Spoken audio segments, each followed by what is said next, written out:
एग्जामिनिया naughty box, सही और सटीक जानकारी। नमस्कार। हमारे YouTube चैनल में आपका स्वागत है। दोस्तों, मैं बता दूं कि बीपीएससी का एग्ज़ाम होने जा रहा है, जिसके लिए सिलेबस को जानना काफ़ी अनिवार्य है। तो सिलेबस को हम लोग इस वीडियो के माध्यम से जानेंगे। इससे पहले चैनल में नए हैं तो चैनल को सब्सक्राइब करके बेल आइकन को प्रेस करना ना भूलें, ताकि आने वाले जितने भी गवर्नमेंट जॉब्स के एग्ज़ाम्स हैं उसकी नोटिफिकेशन आपको मिल सके। तो चलिए बिना किसी देरी के वीडियो को स्टार्ट करते हैं। सबसे पहले बॉक्स के अंदर जो है वो देखिए, ये आपका होगा प्रारंभिक परीक्षा यानी प्रीलिम्स। प्रीलिम्स का एग्ज़ाम 2 घंटे का होगा, जिसमें सामान्य अध्ययन से टोटल 150 अंकों का होगा। ठीक है, 150 अंक का सामान्य अध्ययन का क्वेश्चन होगा। पत्र हिंदी में और अंग्रेजी में दोनों में रहेंगे। ठीक है, उसके नीचे देखिए, नीचे क्या लिखा है। प्रारंभिक परीक्षा के सामान्य अध्ययन पत्र के प्रश्न पत्र वस्तुनिष्ठ होंगे एवं बहुविकल्पिक प्रकार के होंगे। ठीक है, ऑब्जेक्टिव टाइप का होगा, जिसका आपको आंसर सही शब्दों में आपको टिक करना है। उम्मीदवार वस्तुपूरक प्रश्न पत्रों का उत्तर देने के लिए कैलकुलेटर का प्रयोग नहीं कर सकते, यानी वहाँ कैलकुलेटर का यूज़ नहीं होगा। अगला है प्रारंभिक परीक्षा महज जांच परीक्षा होगा, यानी ये आपका फाइनल मेरिट में नाम के लिए नहीं है, बल्कि आपका जांच किया जाएगा, यानी एक स्क्रीन टेस्ट की तरह है। यानी आपको प्रीलिम्स में अगर आप पास करते हैं, यानी प्रारंभिक परीक्षा में अगर पास करते हैं, तो आप मेंस में जा पाएंगे, और मेंस आपका होगा असली युद्ध का भूमि। वहाँ मेंस में अगर क्वालिफाई करते हैं तो फिर आपको इंटरव्यू के लिए बुलाया जाएगा। नीचे देखिए है क्या लिखा है। प्रारंभिक परीक्षा महज जांच परीक्षा होगी, जिसके आधार पर मुख्य परीक्षा हेतु उम्मीदवारों का चयन किया जाएगा। ठीक है, जैसे आप प्रारंभिक परीक्षा पास करेंगे तो आपका चयन मुख्य परीक्षा के लिए होगा। अतः इसमें प्राप्त किए गए अंकों का मुख्य परीक्षा से कोई संबंध नहीं होगा, यानी जो भी आप प्रारंभिक परीक्षा में लाएंगे उसका मुख्य परीक्षा से कोई संबंध नहीं होगा, क्योंकि उसमें ऐड नहीं होगा। ठीक है, इसमें उत्तीर्णता अनिवार्य होगी, यानी आपको पास करना जरूरी होगा। इसके लिए आयोग द्वारा निर्धारित न्यूनतम अर्हतांक प्राप्त करना होगा। मुख्य परीक्षा यानी कट ऑफ आपको पार करना होगा। मुख्य परीक्षा के लिए चुने जाने वाले उम्मीदवारों की संख्या कुल संसूचित रिक्तियां की 10 गुनी होगी, यानी मुख्य परीक्षा के लिए जो आपको चुना जाएगा वो कुल संसूचित रिक्तियों का 10 गुना चुना जाएगा। ठीक है, उसका 10 गुना। जैसे कि अगर 500 अगर वैकेंसी है तो 500 का 10 गुना कर लीजिए, यानी 5000 व्यक्तियों को मुख्य परीक्षा के लिए चुना जाएगा।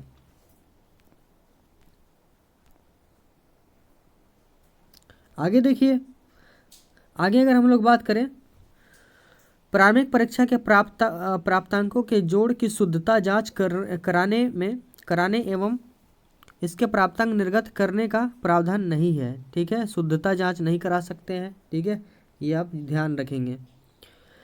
अब अगर हम लोग बात करें यहाँ पे, तो ये मैंने प्रारंभिक परीक्षा के लिए बताया, और जब आप प्रारंभिक परीक्षा पास कर जाएंगे तो उसके बाद आपका होगा असली युद्ध मुख्य परीक्षा से। ठीक है, तो ये रहा आपका मुख्य परीक्षा भाग 2। ठीक है, यहाँ पे क्या कह रहा है वो हम लोग ध्यान से इसे समझ लेते हैं। मुख्य परीक्षा यानी मुख्य परीक्षा के अनिवार्य विषय आप देख सकते हैं। विषय कोड इस तरह से रहेंगे 1 2 3 01 02 03। 01 आपका कोड रहेगा सामान्य हिंदी के लिए। 02 आपका कोड रहेगा सामान्य अध्ययन पत्र 1 के लिए। 03 आपका कोड रहेगा सामान्य अध्ययन पत्र 2 के लिए। कुल प्राप्तांक आप देख लीजिए, सामान्य हिंदी के लिए 100 अंक मिलेगा। सामान्य पत्र यानी जनरल स्टडी पेपर 1 के लिए 300 अंक का, और जनरल स्टडी पेपर 2 के लिए 300 अंक का। परीक्षा की अवधि तीनों में 3-3 घंटा का होगा। आगे देख लीजिए, आगे क्या कह रहा है। सामान्य हिंदी में 30% लब्धांक अंक प्राप्त करना अनिवार्य होगा, यानी अगर ये जो सब्जेक्ट है, ये हिंदी जो सब्जेक्ट है, इस सब्जेक्ट की अगर बात करें तो सामान्य हिंदी में आपको मात्र 30 नंबर से पास आउट आप हो जाएंगे, लेकिन इसमें और इसमें आपका कट ऑफ बनेगा। ठीक है, किंतु मेधा निर्धारण के लिए प्रयोजनार्थ इसकी गणना नहीं की जाएगी। ठीक है, यानी आपका इसका गणना नहीं होगा। जब मेरिट लिस्ट बनेगा तो इस नंबर को ऐड नहीं किया जाएगा। ऐच्छिक विषयों का मानक लगभग वही होगा जो पटना विश्वविद्यालय के 3 वर्षीय ऑनर्स परीक्षा का है। आगे देखिए आगे क्या है। तो आगे अगर हम लोग बात करें तो एक आपका होगा ऐच्छिक विषय, जो आपको खुद से सेलेक्ट करना होगा कि आपको कौन सा सब्जेक्ट सबसे बेहतरीन समझ है, किस पर आप दे सकते हैं। वो एक सब्जेक्ट आपको सेलेक्ट करना होगा जिसका टोटल अंक 300 अंक का रहेगा। देखिए यहाँ नीचे लिखा हुआ है, अगर आप देखें इस जगह पे, प्रत्येक अभ्यर्थी को निम्नलिखित वैकल्पिक विषयों के लिए कोड 04 से लेकर 37 तक विषय का कोड दिया है, तक से मात्र एक वैकल्पिक विषय। देखिए यहाँ बोला है, यहाँ पे बोला है एक वैकल्पिक विषय, मतलब एक आप सेलेक्ट कर सकते हैं, ऑप्शनल, ये आपके हाथ में है। यानी आप खुद से एक सब्जेक्ट के मालिक हैं। चयन करना होगा जिसमें पूर्व के दोनों पत्रों के पाठ्यक्रमों सिलेबस के को मिलाकर 300 अंकों का मात्र एक ही प्रश्न पत्र होगा एवं परीक्षा की अवधि 3 घंटा होगा। ठीक है, तो 3 घंटा का होगा और विषय कोड 04 से 037 के अंदर आपको एक विषय सेलेक्ट करना है और 300 अंक का होगा, 3 घंटे का इसका परीक्षा होगा। देखिए यहाँ पे सारे विषय दिए हैं। जैसे कि अगर हम लोग बात करें, अगर आप कृषि विज्ञान लेते हैं, ठीक है, ये देखिए आपका कृषि विज्ञान, तो कृषि विज्ञान का आपका विषय कोड आपको डालना होगा 04। ठीक है, ऐसा नहीं कि आप 12 डाल दिए, अगर 12 डाल देंगे तो आपका जो ऑप्शनल पेपर होगा वो विद्युत इंजीनियर का होगा। ठीक है, इसलिए कोड को ध्यान में रखेंगे। इस तरह से आप डालेंगे। और यहाँ पे देखिए, जैसे कि आप अगर पशुपालन लेना चाहते हैं, पशुपालन तथा पशु चिकित्सा विज्ञान, तो आपको कोड डालना होगा 05। इस तरह से आपका चलेगा। टोटल देख सकते हैं, टोटल 37 विषय, इसमें से आप कोई एक सेलेक्ट कर सकते हैं। ठीक है, तो मेंस के लिए आप समझ गए होंगे कि कितना पत्र टोटल रहेगा आपका। 4 पत्र, एक हिंदी और 2 जनरल स्टडीज़ का, एक खुद से आपको सेलेक्ट करना होगा। टिप्पणी में देखिए क्या लिखा हुआ। अगर इस टिप्पणी में अगर हम लोग देखें तो लिखा हुआ है कि प्रश्न पत्र हिंदी और अंग्रेजी दोनों में होंगे, यानी इंग्लिश में भी लिखा हुआ मिलेगा और हिंदी में भी लिखा हुआ मिलेगा। बढ़िया है। आगे क्या कह रहा है कि सभी भाषांतर विषयों के उत्तर हिंदी या अंग्रेजी या उर्दू में से किसी एक ही भाषा में दिए जा सकते हैं। उम्मीदवारों को अन्य भाषा में उत्तर देने की छूट नहीं, यानी आपको जो देने होंगे उत्तर वो हिंदी में, अंग्रेजी में या उर्दू में देने होंगे। प्रश्न पत्रों के उत्तर देने का विकल्प लेने वाले उम्मीदवार यदि चाहें तो केवल तकनीकी शब्दों, वाक्यांशों, उद्धृत अंशों का यदि कोई है विवरण का उनके द्वारा चुनी गई भाषा के साथ अंग्रेजी रूपांतरण दे सकते हैं, यानी अंग्रेजी में आप रूपांतरण कर सकते हैं। उम्मीदवार को अपने प्रश्न पत्र के उत्तर स्वयं अपने हाथ से लिखने होंगे, यानी आपको जो प्रश्न पत्र का उत्तर लिखना है अपने हाथ से लिखना है। किसी भी परिस्थिति में इसके लिए दूसरे से सहायता लेने की अनुमति नहीं दी जाएगी, यानी किसी दूसरे व्यक्ति से आप सहायता नहीं ले सकते हैं। ठीक है, अगला क्या कह रहा है। अगला आपका कह रहा है कि परीक्षा के सभी विषयों में से कम शब्दों में की गई संगठित, सूक्ष्म एवं और सशक्त अभिव्यक्ति को श्रेय मिलेगा। ठीक है, तो परीक्षा में सभी विषय में कम से कम शब्दों में अगर आप लिखते हैं, संगठित लिखते हैं, सूक्ष्म और सशक्त लिखते हैं, यानी उसका उस शब्द का मोल हो अधिक, तो आपको श्रेय अधिक दिया जाएगा। प्रश्न पत्रों में जहाँ कहीं भी आवश्यक हो माप तोल से संबंध प्रश्न मीट्रिक प्रणाली में होंगे। माप तोल से अगर आप करेंगे तो मीट्रिक प्रणाली में होगा।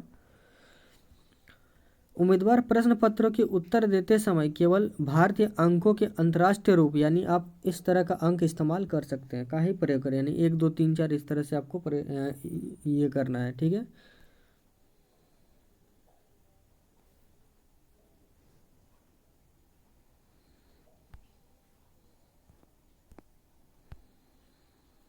आगे देखिए, आगे आपका कह रहा है उम्मीदवार यदि चाहें तो मुख्य परीक्षा में कैलकुलेटर का प्रयोग कर सकते हैं। परीक्षा में किसी से कैलकुलेटर मांगने या आपस में बदलने की अनुमति नहीं है, यानी यहाँ बोला जा रहा है कि आप कैलकुलेटर का यूज़ कर सकते हैं अगर चाहें तो। ठीक है, ये तो, और देखिए इसके बाद आप जब मुख्य परीक्षा दे देंगे, इसके बाद आपका होगा व्यक्तित्व परीक्षा, यानी आपको ये बोला जाएगा स्किल टेस्ट बोल सकते हैं या फिर इंटरव्यू बोल सकते हैं। यानी आपका पूरा व्यक्तित्व को देखा जाएगा, आपका इंटरव्यू लिया जाएगा कि आप उस पद के लिए सक्षम हैं या नहीं हैं। अगर आप उस पद के लिए सक्षम होंगे तो आपका जो सिलेक्शन होगा वो 100% होगा।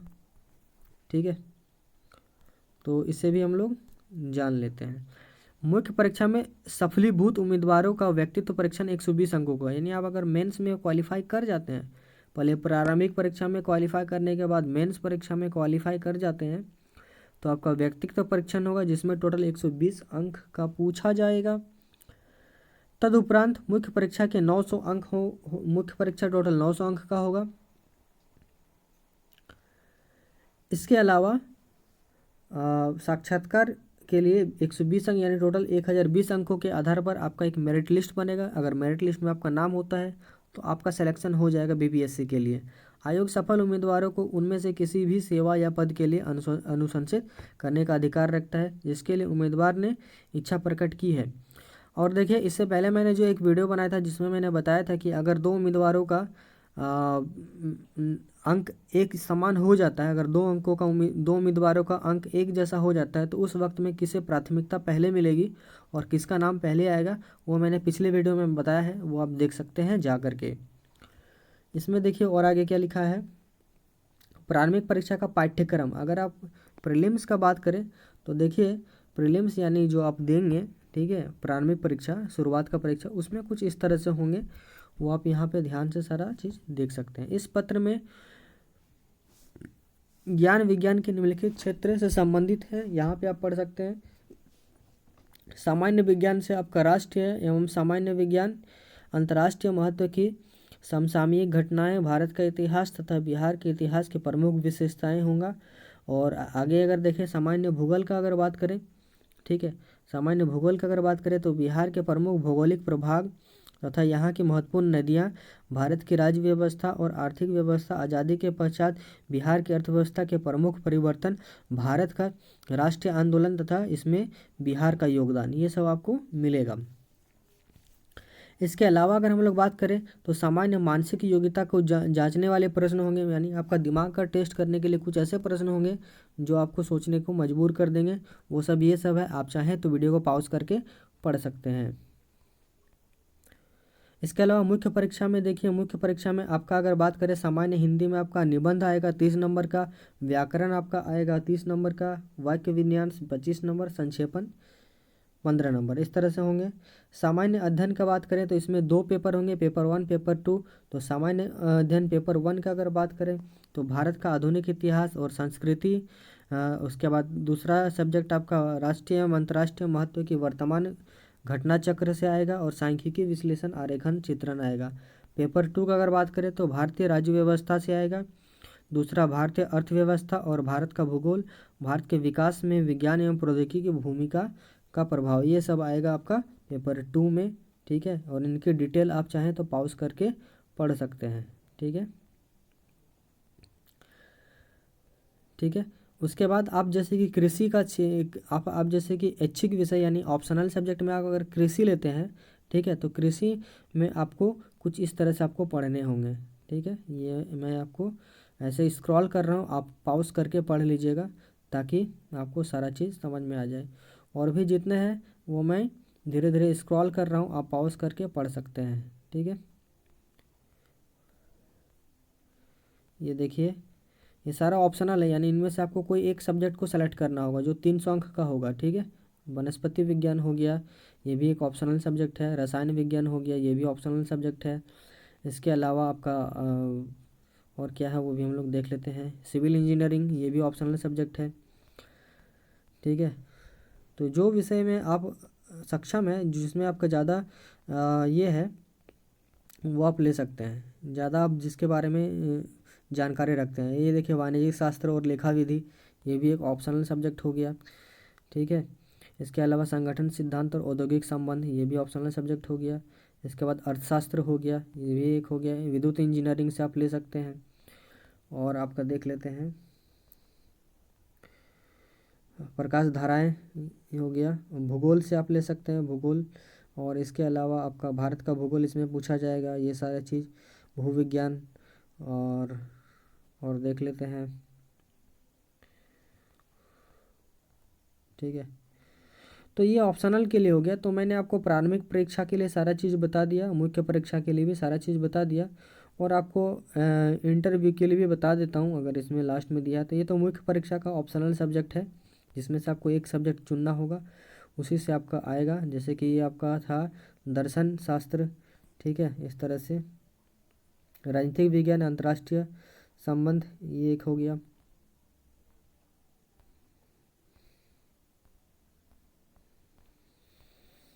और देख लेते हैं समाजशास्त्र, ये है, ठीक है, समाजशास्त्र विषय आप ले सकते हैं।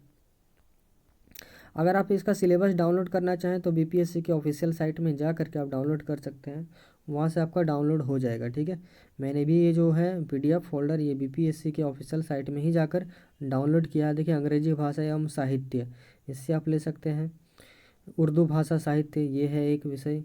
और साथ ही मैं बता दूं, इस चैनल के माध्यम से जितने भी आगामी परीक्षाएं होती है उसकी जानकारी दी जाती है। तो चैनल को आप जो है सब्सक्राइब करके बेल आइकन को प्रेस करना ना भूलें।